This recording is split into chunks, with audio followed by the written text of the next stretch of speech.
સુરતમાં આજથી હેલ્મેટની ચુસ્ત અમલવારી શરૂ। ડ્રોનથી હેલ્મેટ વગરના વાહન ચાલકો પર નજર રાખવામાં આવી રહી છે। 300 અધિકારીઓ, 3000 પોલીસ કર્મચારીઓ અલગ અલગ ટ્રાફિક જંકશન પર 700 જેટલા સીસીટીવી કેમેરા અને ડ્રોનથી વાહન ચાલકો ઉપર નજર રાખી રહ્યા છે। વિગતો માટે સુરત શહેરમાં 75% જેટલા લોકો હેલ્મેટના કાયદાનું ચુસ્ત પાલન કરી રહ્યા છે, જ્યારે કે 25% જેટલા લોકો એવા છે કે જે હેલ્મેટ વિના છે।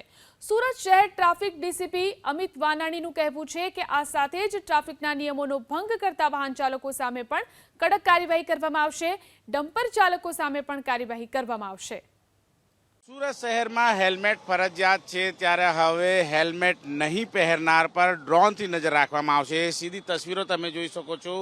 આ પ્રમાણે સુરત શહેરના અલગ અલગ વિસ્તારોમાં ડ્રોન છે અત્યારે ઉડાવવામાં આવી રહ્યો છે અને આ પ્રમાણે તસવીરો તમે જોઈ શકો છો। જે પ્રમાણે અત્યારે ડ્રોન ઉડાવીને તમામ વાહનો પર નજર રાખવામાં આવી રહી છે, ત્યારે આ ડ્રોનથી અત્યારે નજર રાખવામાં આવશે અને તમામ જે નંબર હશે જે હેલ્મેટ નથી પહેરતા એ તમામ વાહન ચાલકોના નંબર છે એ કેમેરામાં કેદ કરવામાં આવશે। આપણી સાથે એસીપી ઉપસ્થિત છે। સાહેબ, કયા પ્રકારની કડક કાર્યવાહી?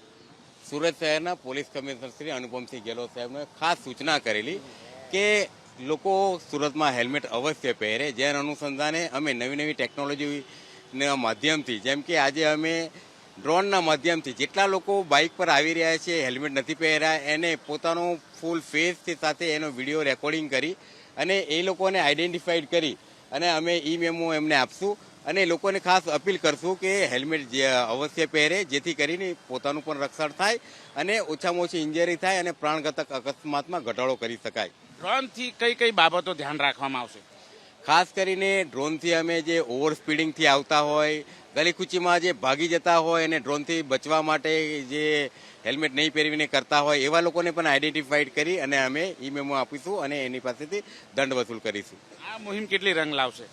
આ મુહિમથી ઘણો ફરક પડ્યો છે। લોકોને ખબર પડે છે કે અમે હવે બચવાના નથી, કે આજુબાજુથી ભાગવાનો કોઈ સ્કોપ નથી, જેથી તે લોકો 100% હવે હેલ્મેટ અવશ્ય પહેરશે અને લોકોને પોતાને જે અકસ્માત થાય છે એનાથી ખાસ કરીને રક્ષણ મળશે।